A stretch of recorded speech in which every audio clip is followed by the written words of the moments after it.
et à tous et bienvenue chez moi. Évidemment, ça ne vaudra jamais le comme à la maison de Châteaufort. C'est une manière de redécouvrir au travers du confinement comment faire pour trouver non pas des problèmes, mais d'essayer de trouver des solutions.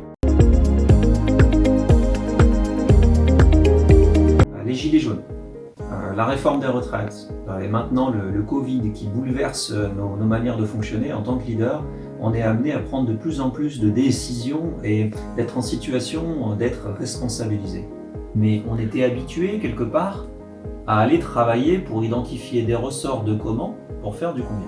Si ce combien c'est du résultat, de l'atteinte d'un objectif, je ne sais pas à quelle échéance il faut se projeter, mais à la fin du il n'y a plus vraiment de résultat. Donc on a un impératif en tant que leader pour remettre au centre de l'équation du comment. Du comment pour réinventer une autre forme de résultat, de finalité.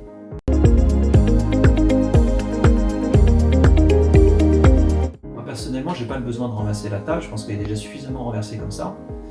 Par contre, effectivement, comment est-ce qu'on fait pour mieux la remettre?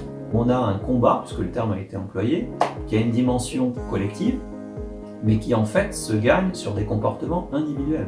Non pas pour culpabiliser mes collaborateurs en leur disant, ou mes contributeurs en leur disant il faut aller vers ça demain, mais comment est-ce que je fais en pratique pour qu'ils deviennent partie prenante de la réponse. Il est au cœur des champs de force, avec le fait qu'il est souvent écartelé, parce qu'il doit en même temps gérer des intérêts divergents, des égos qui sont divergents, des cultures, des histoires, des frustrations dans l'entreprise, dans les organisations qui sont différentes. Soit il les laisse aller dans des directions différentes, et s'auto-entretenir d'ailleurs, soit à un moment donné, il devient partie prenante d'une forme, alors on peut l'appeler troisième voie, on l'appelle comme on veut, mais d'une forme de réconciliation, de refondation, mettre en corrélation une aspiration individuelle, un projet personnel, avec un projet collectif.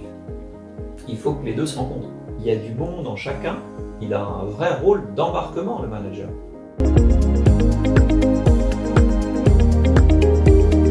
Dans sa pratique, ça se décline par de très nombreux comportements qui ne sont pas manipulatoires, qui ne sont pas là pour aller chercher des leviers de motivation, on ne parle pas de ça. La mobilisation, c'est un état, c'est pas une constante. Donc ça peut évoluer. Redonner la possibilité à leurs collaborateurs de faire l'expérience de la confiance dans une organisation, dans un manager qui est un leader, qui est capable de les emmener vers un demain qui donne un peu plus envie qu'aujourd'hui.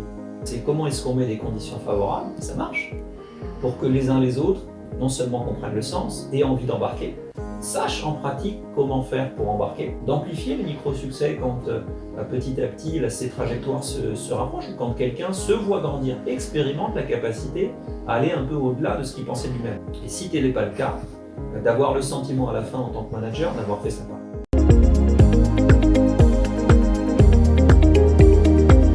Dans la période, je vous assure que prendre soin de soi, pour prendre soin des autres, c'est un vrai sujet. D'être un leader positif, qui est bien avec ce qu'il fait, pour être mieux, meilleur pour les autres. Évidemment dans l'intervalle le meilleur pour vous à titre individuel, pour vous et pour vos proches, mais aussi pour nous à titre collectif. Donc merci beaucoup et à très bientôt.